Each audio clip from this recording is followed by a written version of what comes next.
Hello, my dear students. My name is Anup Vashist, and I'm an educator on Akash Baiju's NEET YouTube channel. I have 25 years of experience in teaching chemistry to the students of various competitive examination. 25 साल toppers को भी पढ़ाया है, non toppers को भी पढ़ाया है। बहुत सारे स्टूडेंट्स हैं जो अब इंजीनियर बन चुके हैं, डॉक्टर्स बन चुके हैं, टीचर्स बन चुके हैं, and they are successful people in all walks of life. In fact लाखों स्टूडेंट को पढ़ा चुका हूं। अब आप सोचेंगे मैं आपको क्यों बता रहा हूं। मैं आपको इसलिए बता रहा हूं क्योंकि हम आज जो टॉपिक लेने वाले हैं वो टॉपिक इस बात पर डिपेंड करता है कि क्या मैं आपको ये टॉपिक बता सकता हूं। क्योंकि आज मैं आपको बताने वाला हूं कि आखिरकार जो टॉपर्स बनते हैं उनमें क्या खासियत होती है, ऐसी उनकी क्या आदतें होती हैं जो उनको टॉपर्स बना देती हैं। Today we are going to talk about the 5 habits of highly successful students, मतलब कि the toppers. We are going to talk about the mindset of a winner. तो चलिए समझते हैं कि आखिरकार विनर्स कैसे सोचते हैं। इससे पहले कि हम इस टॉपिक पर चलें, एक छोटा सा काम आपको करना है, और वो छोटा सा काम ये है कि आपको ये जो सेशन चल रहा है इसे लाइक करना है, सब्सक्राइब करना है, शेयर करना है, और इस पर कमेंट करके हमें बताना है कि इस सेशन को और कैसे अच्छा बनाया जा सकता है और आपको इस सेशन में क्या अच्छा लगा। ठीक है, तो चलिए शुरू करते हैं कि आखिरकार ऐसी कौन सी आदतें हैं, ऐसी कौन सी बातें हैं जो एक टॉपर को, एक सक्सेसफुल स्टूडेंट को सक्सेसफुल बनाती हैं। सबसे पहली आदत, बहुत अच्छी और बहुत इंपॉर्टेंट आदत, और वो ये कि जो टॉपर्स होते हैं वो क्लास में बहुत ज्यादा ध्यान देते हैं। अब आप कहेंगे कि सर क्लास में ध्यान क्या देना है, छोड़िए बाद में पढ़ लेंगे, बाद में समझ लेंगे, नोट्स लिख लेंगे, नोट्स कॉपी कर लेंगे। My sincere information to you is कि बेटा जब आप क्लास में बैठे होते हो तो चाहे आपको वो क्लास फ्री में यूट्यूब की क्लास मिल रही हो, या आपको कहीं पैसे देने पड़ रहे हो, या आप कोई भी किसी भी क्लास में हो, सबसे इंपॉर्टेंट बात यह है कि क्लास में बैठने पर आप अपना टाइम देते हैं। पैसे फिर आ जाएंगे, नहीं होगा कोई बात नहीं, लेकिन टाइम वापस नहीं आएगा। तो इसीलिए टॉपर्स हमेशा इस बात को जानते हैं कि टाइम लिमिटेड है, और इसलिए वो जब भी क्लास के अंदर बैठते हैं वो क्लास के अंदर 100% अटेंशन देते हैं। इससे कोई फर्क नहीं पड़ता कि जो टीचर पढ़ा रहा है उनको पसंद है या नहीं, जो सब्जेक्ट वो पढ़ रहे हैं वो इंटरेस्टिंग है या नहीं, जो तरीका है पढ़ाने का वो इंटरेस्टिंग है या नहीं। They are least bothered about interest, they are only bothered about that they have paid time. और जब वो टाइम देते हैं तो उस टाइम का पूरा जिसे कहते हैं ना वसूल लेना, वो टाइम का एक एक सेकंड की कीमत वसूल लेते हैं। So just be very clear, the students, the toppers are always attentive. वो क्लास के अंदर ही इतना समझ लेते हैं कि अगर घर पर आके उनको पढ़ने की जरूरत पड़े तो it is just to see the notes. हाँ ये टॉपिक्स हमने कर लिए हैं, बस it is absolutely clear and imprinted in their minds. So that is the most important thing the toppers need to do. Second, this is called the Feynman technique. अगर कोई difficult topic आप पढ़ लेते हैं, उसको आपको कंफ्यूजन होता है, आपको थोड़ा सा डर लगता है कि समझ में आया या नहीं आया, तो just explain it to anybody. खुद को एक्सप्लेन कर दो।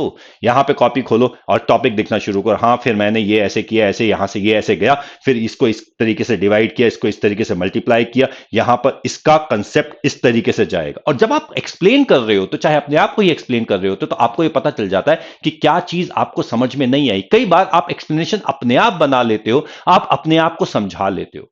अगर आप किसी फ्रेंड को समझा सकते हो, एक्सीलेंट, क्योंकि फ्रेंड के अपने डाउट्स हो सकते हैं, आपके अपने नहीं, किसी और के भी डाउट्स हो सकते हैं। अरे भैया मैंने बहुत सारे कंसेप्ट तब समझे जब मैंने स्टूडेंट को समझाना शुरू किया। आज अगर मैं ये कहता हूं कि मैं किसी भी स्टूडेंट को कुछ भी समझा सकता हूं तो उसका रीजन ये है कि मैंने हर स्टूडेंट को, कई स्टूडेंट्स को समझाया है, उनकी वैराइड प्रॉब्लम्स को समझा है, और अब मैं वो कंसेप्ट और ज्यादा अच्छा समझ पा रहा हूं। इसी तरीके से अगर आप किसी को भी समझाते हैं, चाहे वो आप खुद को ही क्यों ना समझाएं, you understand the topics much better. But हां, टाइम वेस्ट नहीं करना। और हां, एक बहुत इंपॉर्टेंट बात, अगर आप किसी कंसेप्ट को सिंपल तरीके से एक्सप्लेन नहीं कर पा रहे हैं तो इसका सीधा सीधा मतलब यह है कि आपको वो कंसेप्ट पूरी तरीके से समझ में भी नहीं आया है। Please understand, the most experience teachers are the one who can explain the topics in the easiest, simplest manner with the simplest examples. They do not take complicated examples. They do not talk about complicated equation. They simply talk about simple concepts. तो ध्यान रखना, जितना ज्यादा experienced teacher, जितना ज्यादा understandable person, उतना आसानी से वो टॉपिक समझा सकता है. आप खुद समझ सकते हो कि आपको कितना समझ में आया है when you are able to explain it to others. और सबसे इंपॉर्टेंट बात, the toppers they love to be tested. They want somebody to ask them a question जिसका वो आंसर दें, और जितना चैलेंजिंग क्वेश्चन उतना अच्छा. प्लीज अंडरस्टैंड, टेस्ट पेपर से नहीं डरना. टेस्ट पेपर आता है, गो हेड. तुम्हें लगता है test paper out of course है, कोई बात नहीं, कुछ तो होगा जो कोर्स में है. 50 क्वेश्चन है, 5 तो काम के होंगे, तो 5 क्वेश्चन करो यार, 45 छोड़ दो, लेकिन 5 क्वेश्चन तो गेन कर लोगे. But please understand, test paper ऐसे मत करना जिसमें कुछ भी काम का नहीं है. Just don't do it for the sake of testing. Do the test paper for sake of understanding.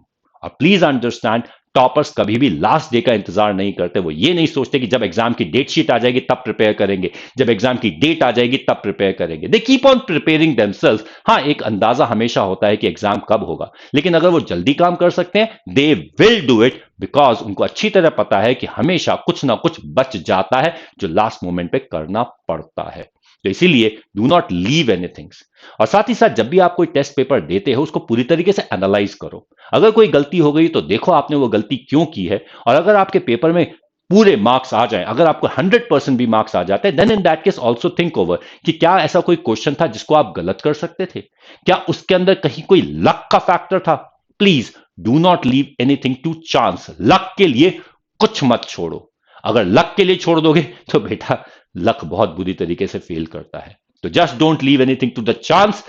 Thoroughly उस पेपर को करो. मॉक टेस्ट पेपर को इतना आसानी से, इतना अच्छी तरीके से देखो कि कहीं कोई सिली मिस्टेक तो नहीं हो रही थी.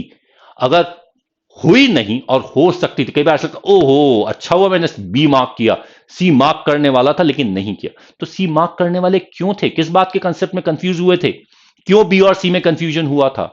और एक बात का ध्यान रखना, कभी भी ऐसा नहीं होता कि आपको सारे कंसेप्ट्स आते हैं और आप कभी भी कोई भी गलती नहीं करेंगे. There is always a chance of a mistake. और इसीलिए कहा जाता है, कहते हैं ना कि you see the glass half full और you see the glass half empty.